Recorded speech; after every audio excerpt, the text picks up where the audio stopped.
Let's look at verses 21 through 24. Somebody read for us Exodus 32, 21 through 24.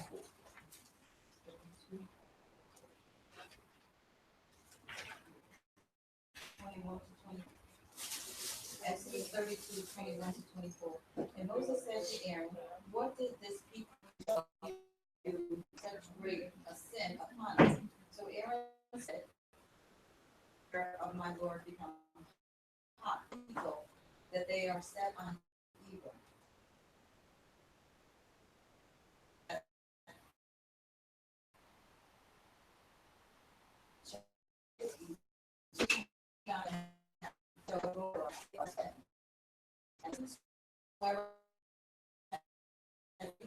I will cast it into the fire, and this calf came out. Now, give me just a quick backdrop happening here. Quick backdrop of what has been happening here. Where's Moses again? Before he comes down the mountain, where is he? He's up Doing what? So he's talking, all right, he's talking to God getting not only the 10 commandments, but the law, right? Who's also near him? Because Aaron's not there. Aaron's left back to watch over the people. Right. Who's near him? Joshua, right? So that's good. So Joshua is near him. Brother John, come back to us.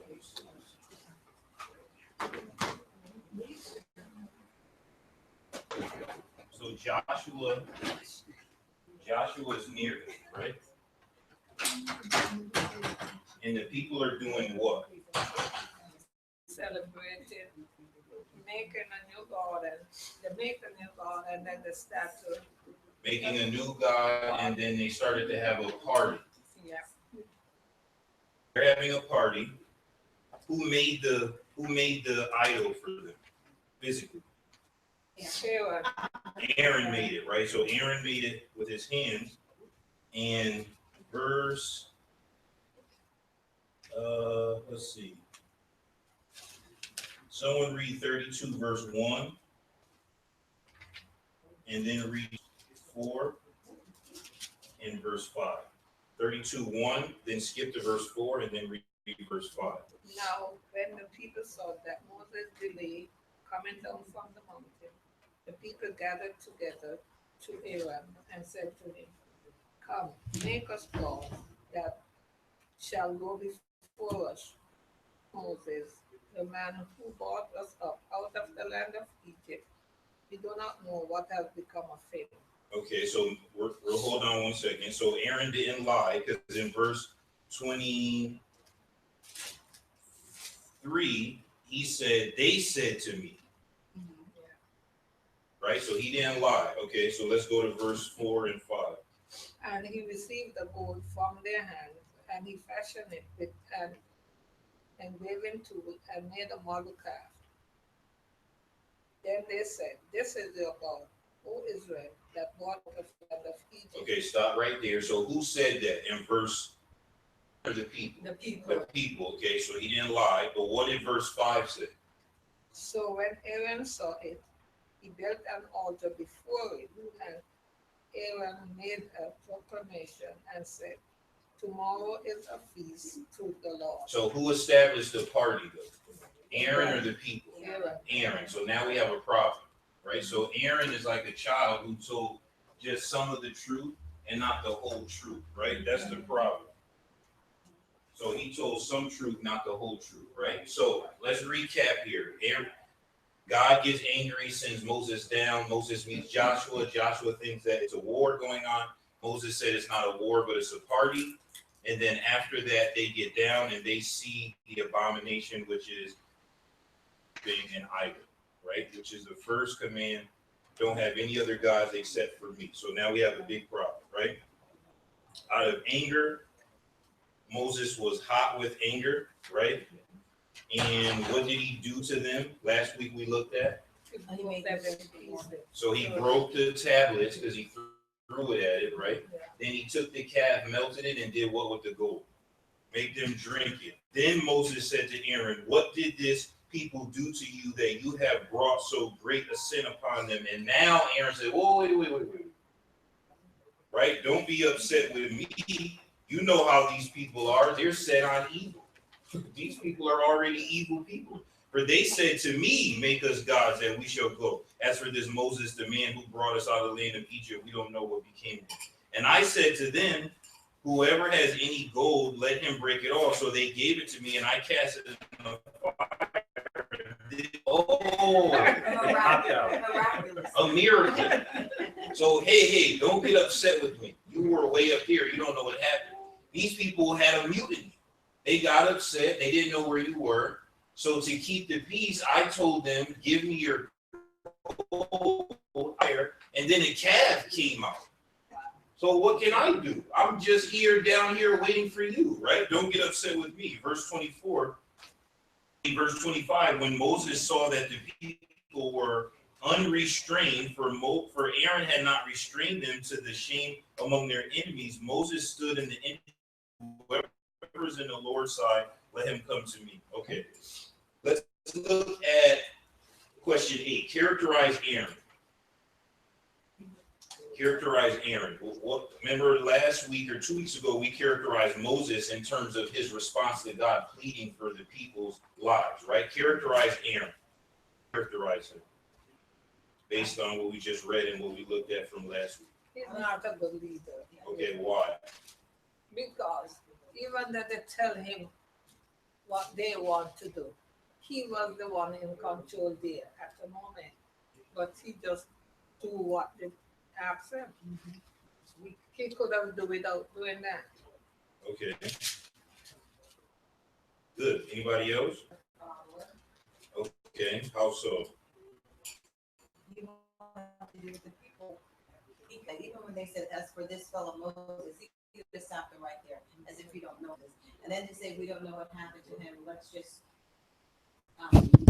to make ourselves look God. He just stopped them. But again, he's trying to he went along with it, but he's spiritually weak. Okay. Who is Moses to Aaron physically? Anyone who have a brother or sister, would you let people talk about your brother or sister that way? No. If your brother's dead, I don't know where your brother at. Never heard of your brother. Who is he? Right? So that's, first of all, there's a physical relationship that needs to be intact here. That's the first thing. The second thing is Aaron is a terrible spiritual leader, but he is a decent leader because he did keep peace. Yes. That's the main thing I want to bring up, especially for men, because there's some great leaders in the church, but they're not good spiritual leaders. Meaning they'll do what the people want to do and keep the peace and everything will be great. The problem is what they're doing isn't in accordance with what God wants to be done. There's between a good leader and a good spiritual leader, right? These people could have gotten out of control, right? He did keep them. The problem is he kept them at peace with an idol.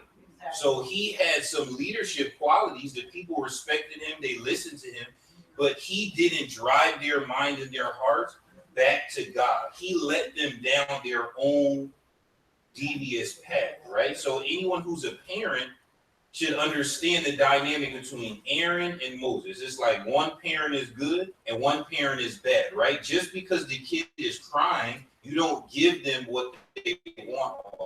It's crying.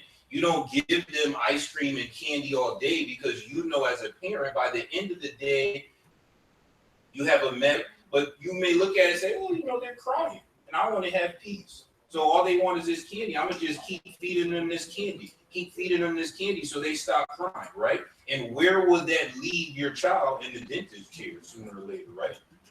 Bottle rock, no teeth. Still crying more now. But short term, some people parent that way, right? We see people out about at the mall, kid crying, just give whatever they want. Kids don't even know that thing if you put a carriage anywhere to appease them in the short term. Instead of saying no, because that no will cause little short-term crying. So it's in the child's best interest, right? Short-term crying may come from discipline but in the long term, it's in the child's best interest. That's the difference between a Moses and an Aaron. Aaron was appeasing the people to stop being upset. That he was not focused on well-being, only thinking from a short term. To be thought of Aaron's explanation of the golden calf. Question 9. To be thought of his explanation of the golden calf. Because there's a element to tell the whole truth, and he didn't take any responsibility for his actions. He put it all on the people, right? So he's blaming them, not so much him, nothing he said or did. It's just really accountability. Yeah, this sounds like, as we said, what happened, Adam did that. That was my fact. True, I didn't even talk to the serpent. I wasn't talking to him. I told her, don't even go near. Don't even touch that tree. She was talking to him. So she did that. And then he said it was the woman that you gave. Asked for her. Remember, I was naming all the animals. You said I needed a helper. I never was. Just me. So that shifting of the blame, Aaron took it a step further and he blamed this on a miracle. He literally said, calf, living thing in the fire. And since it came out, we were so people do that sinfully in the world and in church all the time. Things happen in life. People will give sinful attributes, some godly attribute, and say, "Oh, that thing, this is happening." Like church, and then get a new job, be like, "Oh, this right thing," because God blessed me. If God didn't bless me, then I knew I would. No. Because the Bible says both the sun and the rain fall on the just and the unjust. It's still in his life, right? That's the way that God operates because he so loved the world, right? So just because you having blessings in your physical life do not mean that you are on a good relationship with God in your spiritual life. Twisted, right? People too often will be knowing that they're falling away or not doing the right thing, but work is good, school is good, family is good. So you thinking, oh, everything is good, and God is saying, no. Because they were having a party. They're thinking this is the right thing. The calf came out. This must be what God wants. No. So when we look at it from that standpoint, never forget that God is watching. Remember, God is on the mountain talking to Moses, and he's able to be here and there. He's talking to Moses and watching them. So out of this foolishness that Aaron spoke, what happened? Adam. Out of the foolishness that Adam spoke, God already knew what happened, which is why he punished all three of them, right? You're not going to pull a fast one on God. That's the whole point.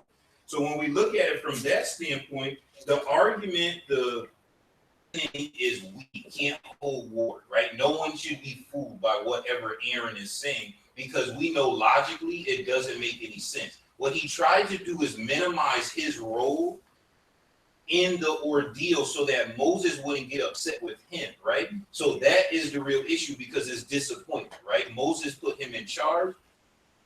Moses and Aaron should have more respect for the people because how long was Moses away from these people when he ran after he killed somebody? Years. Was Aaron with Moses or with the people?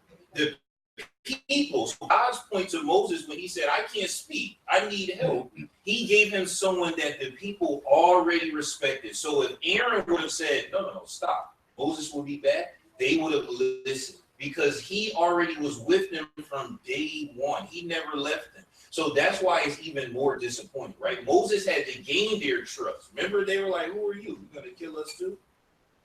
So that's the whole issue here. So when we look at it, Aaron should have known better and he should have done much better. Look at Exodus 32. Someone read 25 through 29. 25 through 29. Go ahead. Moses saw that the people were running wild, that Aaron had let them get out of control and so become a laughing stock to your enemies. So he stood at the entrance to the camp and said, "Whoever is for the Lord, come to me." Rallied to him. Then he said to them, "This is what the Lord, the God of Israel, says. Each man strap a sword to his side. Go back and forth through the camp from one end to the other, each killing his neighbor." The Levites did as Moses commanded, and that day about 3,000 of the people died. Then Moses said, "You have been set apart to the Lord today, for you were against your own sons and brothers, and he has blessed you this day." Okay, so what happened after Aaron's cockamamie excuse? What happened? What is say? Okay, you're right. Sorry, I wasn't here. So who am I to judge what happened? What did he do? What did Moses do? He asked, like, who all still trust in God? And if you do, what should you do? You come. All right, anyone who trusts in God should come stand forward over by me. Then what happened? Did anybody go? Yeah. Who? So the sons of Levi. The Levites gathered themselves over towards him. Then what did Moses tell them to do? Ask them to kill Aaron. Oh wow, that sounds hard. Their swords. Get their swords up, mount up, strap up, and do what? Go through the camp from one end to Oh the other. goodness, that sounds harsh. Yeah. And how many people did they kill? A couple people to show an example. About 3,000. 3,000 people they killed. Wow. And then in verse 29, what did he say? You have been set apart to the Lord today, for you were against your own sons and brothers, and he has blessed you this day. Yeah, go clean yourself up. Like you guys have the blessings. Okay, before we get into explaining that, let's look at question 10. How was the Levite's zeal for God shown? First of all, what is zeal? Anybody know what that means? What is that? What does zeal mean? Just in general, don't have to be in the Just spirit. that love. I think about Drive. yeah, exactly. Okay, good. All right. So how did they show that enthusiasm Like to God? stepping forward. Stepping forward. Did they know what the stepping forward will result in? Yeah. Nope. They just answered the question, right? He said, whoever is on the Lord's side, let him come to me. Everyone had the opportunity to come to Moses, right? And now let's look at this as a church, because that's not fair. Did every person have the opportunity to come to Moses when he asked, whoever's on the Lord's side, come to me? Yes. Yes. Did people come? No. Come. Not every- The invitation was out, Right. right? Before any punishment was given, before anything, Moses said, if you on the Lord's side, come to me. Only the Levites came. That must mean what logically? Take God out of it. If you're Moses, what would that mean to you? If you say you walk into the house and it's chaos, your house is in complete disarray, and you have more than one kid, and you say, whichever kid is on mom and dad's side, come to me, and only one kid come and the other kid or other children don't come, what would that lead you to believe for the kids that don't come to you? They're not with us. Right? Because I asked, whoever's on the Lord's side, come here. And then a couple people came, but thousands of people stayed where they were. That must mean, what did they feel about the calf? There's nothing wrong. I like this calf. Because the calf was a representation of what they knew. Remember, they didn't know God. They cried out to him, but they didn't know him. They knew the Egyptians' God, right? And the calf was something they can see, they can touch. It was shiny, and it was with them, right? It was not something that was far away. It didn't make them feel scared. Remember, they were fearful of God when they heard the first 10 commandments. They didn't even want to go near them.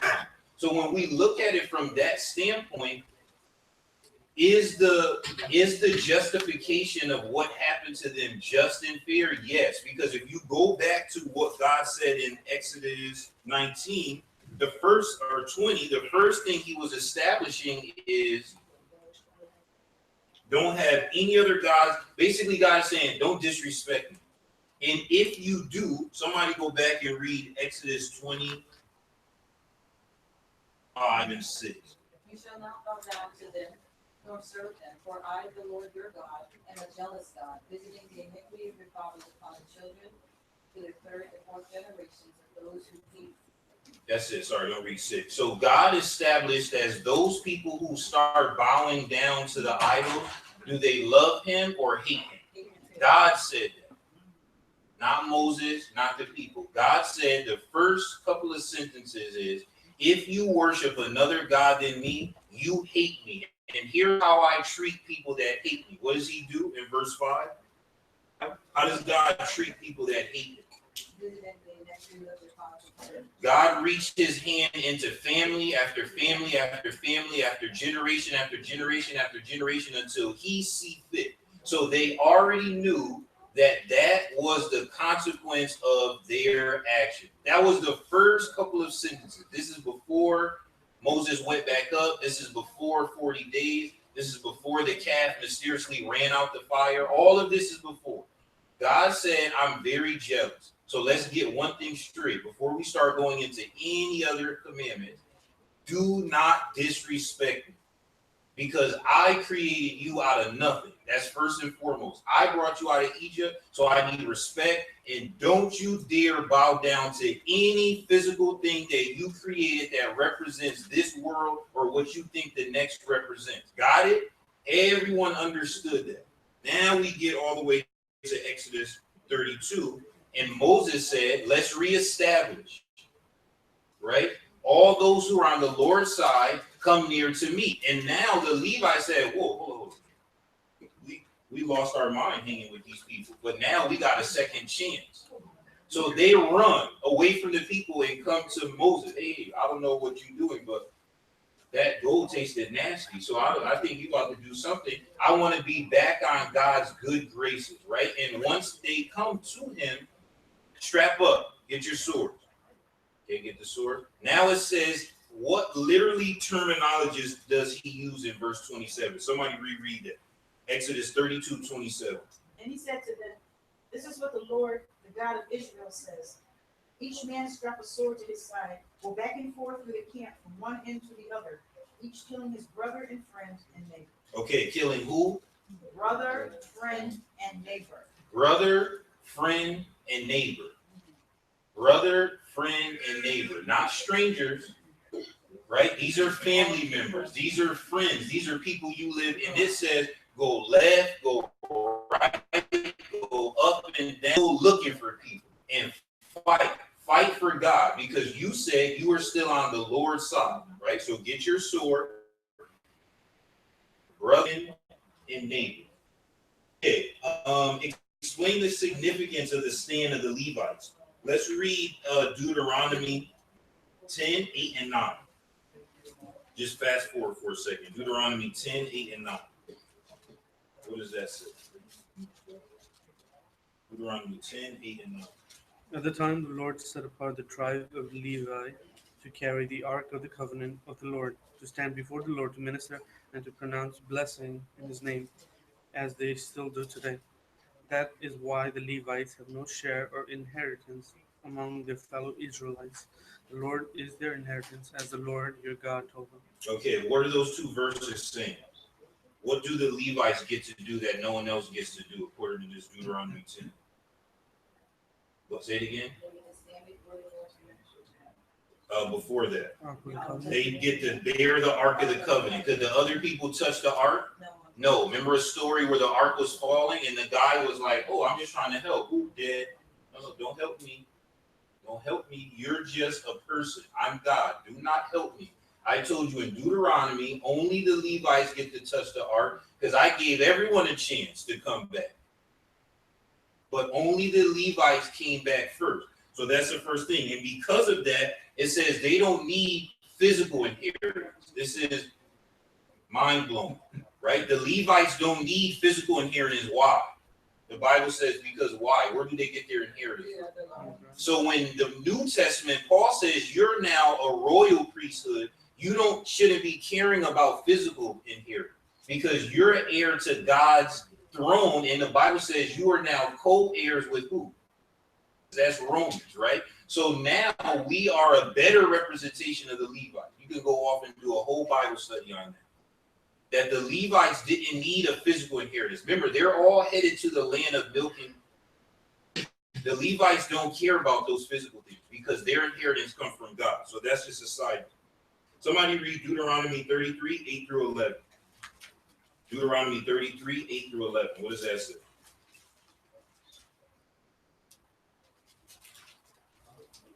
And of Levi he said, Let thy coming and thy going be with thy Holy One, whom thou didst look at myself, and with whom thou didst strive at the water at Midian, who said unto his father and to his mother, I have not seen him, neither did he acknowledge his brethren, nor knew his own children. But they have observed thy word, kept thy covenant. They shall teach Jacob thy judgments, and Israel thy law. They shall put incense before thee, and gold burnt sacrifice upon thine altar. Bless, Lord, his substance, and accept the work of his hands. The ones of them that rise against him, and of them that meet him, that they rise not again. Okay, now let's look at 9, right? He's saying that the Levites are getting this blessing because, one, they didn't acknowledge their brothers or their children. They didn't put their family or even their own kids above God. That's the first thing, right? They kept your covenant, God. They observed your word. So they will be instructed to teach Jacob your judgments, to teach Israel your law. So now they're in charge of the spiritual well-being of the nation, Jacob and Israel, right? They will put incense before you and a whole burnt sacrifice on your altar. Bless, Lord, and accept the work of his hands. Strike the loins of those who rose against him and of those who hate him, and they will rise not again. So they showed and proved. So let's go back to this Exodus, because all of this from Deuteronomy is reassurance of remembrance of what they did. So question 11, explain the significance of the stand of the Levites. Why was this a big deal? Right? Why was their walking up to Moses and killing their brothers, their neighbors, a big deal, and their friends? Because it was a major sacrifice to do something like that. You had to have faith in God to people that you love to go and do something like that. You had to be on the Lord's side. Good, right? Let's look at one thing. The people that didn't die, you think that they would have been friendly with the Levites after this or not? You think so? I don't think so. People at church don't be friendly. You tell someone here today who hasn't been for a long time, or someone that you know did some sin, hey, brother, sister, I seen you do that. Will they talk to you next week? Nope. Don't tell me they will talk to you. They will. Them people would be they see you walking this way, brother Ellis said, go hug everyone, say love. They will go to the bathroom. Oh, I forgot, I gotta pee. Because people feel some way. In school, teacher comes and say, hey, what happened? And the person say, what do they call that person? Tattletale, snitch, teacher's pet. Nobody talk to that kid afterwards. So Levites, people would be like, you killed my friend, brother, or neighbor. Maybe some of them would be like, hey, you know what? You did the will of God. But most people, N-O. N-O. That's why when you worship somewhere with elders, a lot of times elders get invited last. They don't get invited to any picnics, any birthday parties. You know why? Because you told me stop sinning last month. I don't want you coming to my kid's graduation party. Some type of way. This is true. But people at church don't want to say that, but it's true. When somebody corrects something in your life, you feel some type of way, some type of negative way. You feel that that person now feels that they're better than you. They are a goody two-shoes, and when they come around, they will be a representation of the sin in your own life. Division. That's why most of us do like this. We see how people treat the people that are speaking out against the sin in the congregation. So we say, I don't want to not be invited to the birthday parties, to the picnic, to the graduation. So I'm not going to say, I'm going to let the elder or the minister tell people they're sinning. I'm just going to keep loving and saying God will forgive you and just do whatever. This is the truth. When Levites separated themselves from the group, they separated themselves for forever. No one would ever look at the Levites the same. What if your mom, your uncle, your best friend, the Levites killed? Like, oh, hey, that was God's will? No, don't lie to yourself. You would be tight. Every time you see that person, you would feel some type of way and you will hate them in your heart. That's what happens. Says, I see people's heart. You just see outside, right? You see all smiling, but inside I see hate festering in their heart because people feel some type of way. This is the reality.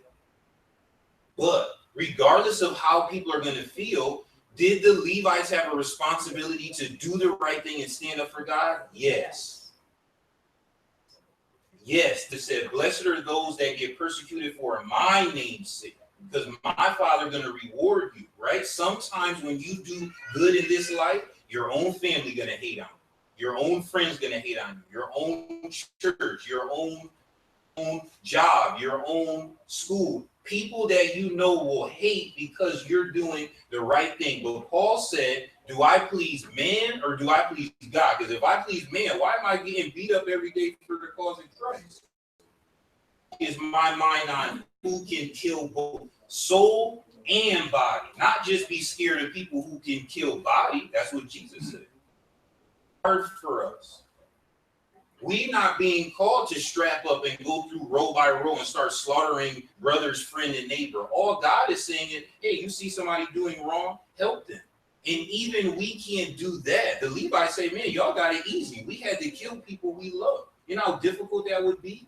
Just to prove to God that we were on his side. So when Romans lists all these sinful things that people are doing, and in the last part say, oh, the people who turn a blind eye to that, you just as guilty. You say, not me, I didn't do those things, but you never corrected them. You to go on silently, therefore you are just as guilty. We see that God doesn't like passive reaction to the sin around us. He wants us to stand up for what is right. Think about if you're a parent before you say that's not fair.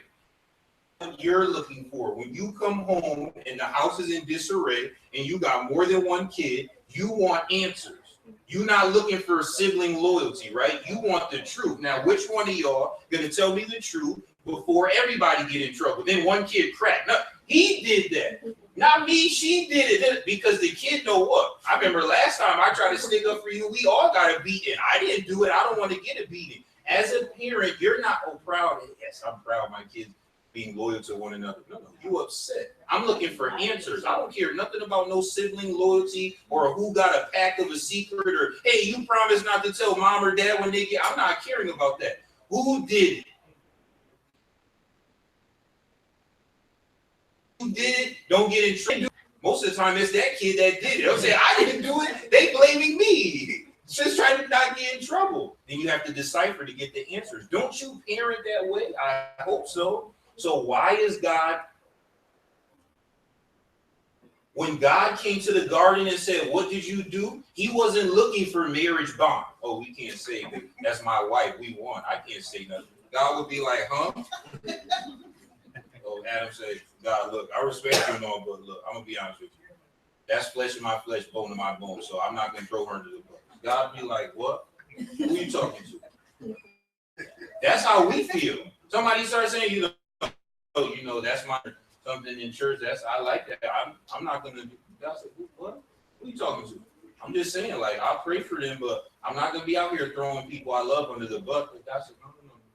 Don't work like that. Because in Romans, good, you should be with your friend, your child, or your loved one. Because now Adam and Eve, both y'all gonna get punished. Oh, wait. You gave me this woman. Hey, what happened to your bond, your union?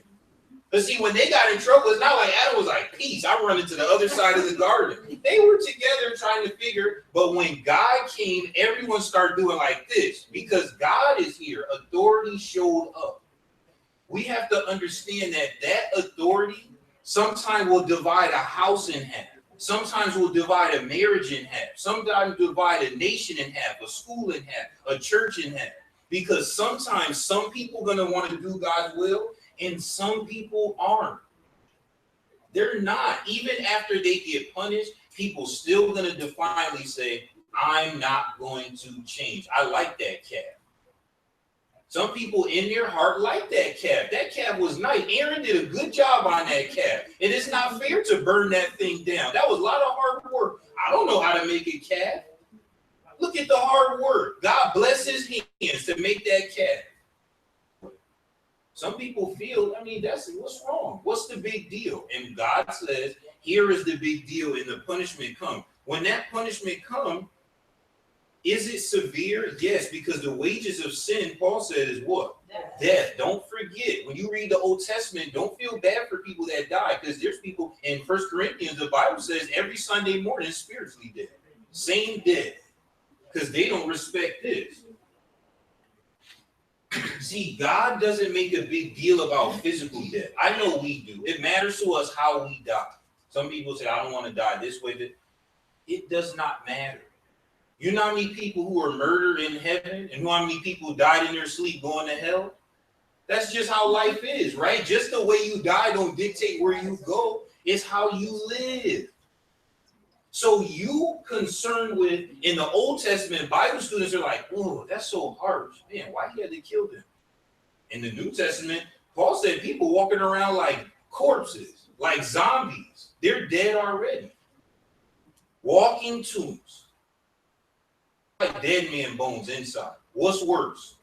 Right? It's the same thing, because death, the wages of sin is death.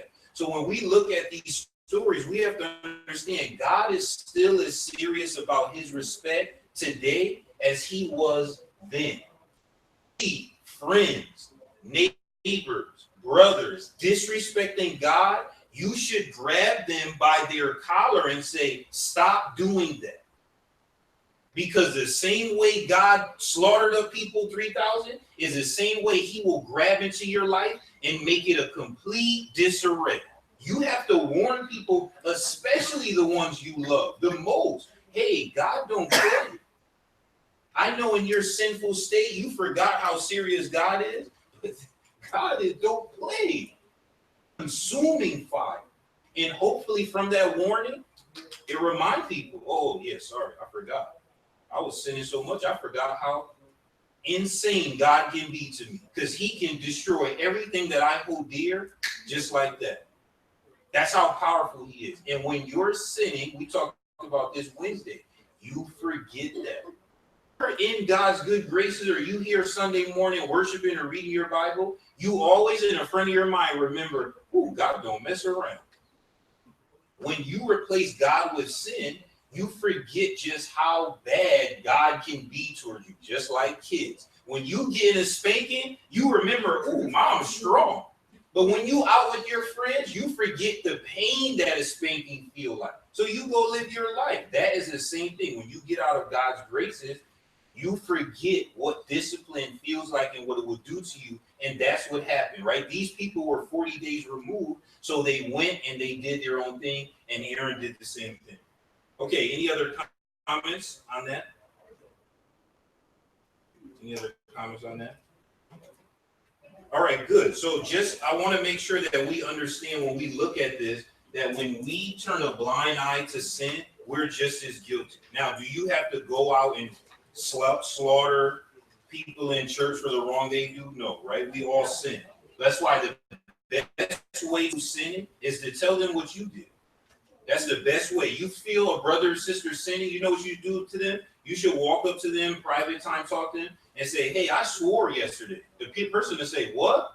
Yeah, I just wanted to tell you, I swore something. So, why? I was just so upset. I asked God to forgive me. Oh, really? Yeah. And guess what? You was cussing too. What? When I was swearing.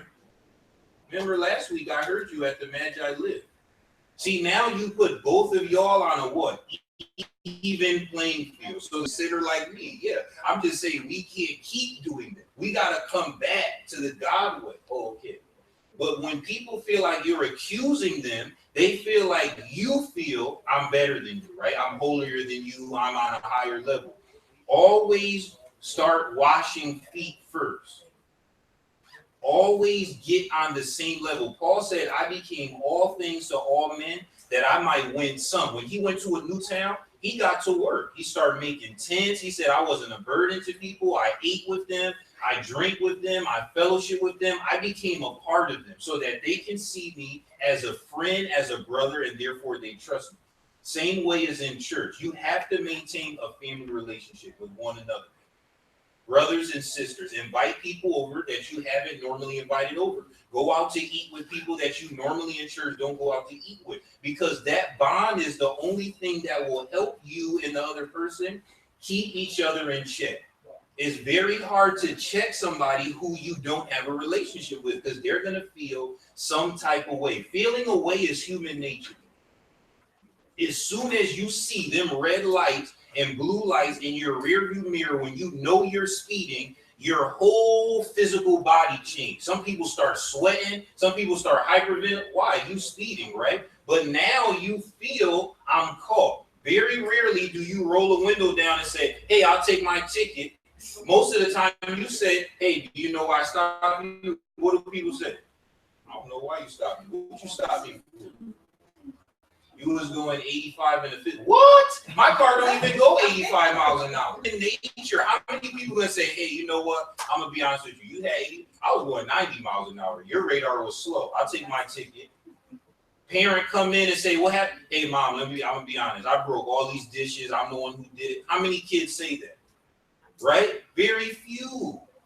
People hold on to the lie to the very end. They don't want to give up because people don't like being disciplined. This is human nature. It's not just with church, but we have to understand that through that discipline, it will make us better and stronger Christians. Because the Levites called them own selves out in Deuteronomy, look at the blessings that God gave. So that's what we have to remember. Will it be lonely sometimes? Yes. Will it be painful for us? Yes, right? Telling someone that they're sinning is very difficult. I think is one of the hardest things to do. It's way harder to tell somebody, hey, you're doing this wrong than it is to ignore what they're doing. Way harder, right? Just like as a parent, I can only imagine how hard it is to see your child living the wrong way and having to go, hey, you're doing wrong thing, because you know that that may mean the phone calls might stop. Now the kid don't want to talk to you every day anymore because the kid feel like, oh, you're judging me. But you know, as a parent, if you don't say that, they're lost, right? They're down the bad path. So just like as a parent, you have to make that decision. We have to too. And it will keep all of us in check in unity with one another through love, not overbearing, right? So nobody said, well, the Bible said the word is like the sword. So as soon as this divider go and we go, I'm going to take my Bible and everybody I think is sinning, I'm going to start hitting them upside the head, right in the middle of worship, brother, friend, and neighbor. Nope, you're not going to be that way. We're going to do it in love and say, I'm a sinner and you're a sinner. We all sinners. So let's just try to do better. Even that, people say, you know what, you're right. We're going to try. So it can't be, Jesus said, lording over one another like the Gentiles. It has to be in love. Everything about correction for New Testament Christianity has to be LOVE, because you and I are just as guilty of sin. Nobody's sinning more or less, because to God, sin is sin. The only difference in this world is saved sinners and lost sinners. That's all he sees, right? His grace, his son's blood can save and continually cleanse you as long as you repent and come to him. That's what we have to teach and preach to ourselves and to each other. And when you do that, you'll get results. All right, any questions before we close? All right, let's go to God in prayer as we transition over to our worship. Thank you for this beautiful and blessed day. Thank you for giving us the opportunity to study a portion of your word. We ask that you be with us, dear Heavenly Father, as we try to do the things that we know are right. We know it's difficult. It's hard to stand up for you in our own lives. It's hard to stand up against ourselves and our sinful desire. It's hard to stand up against co-workers and neighbors and the world we live in and schoolmates and church family when we know we see wrong around us. But we ask that we will have the strength and the self-control to stand from wrong and see right, do right, and proclaim your will. Those that are traveling to worship at this time to collectively gather, we ask that you be with them without the loss or harm of any. Guide, guard, and keep them through all things. In Jesus' name we pray. All right, thank you for all our Bible readers and those who have comments.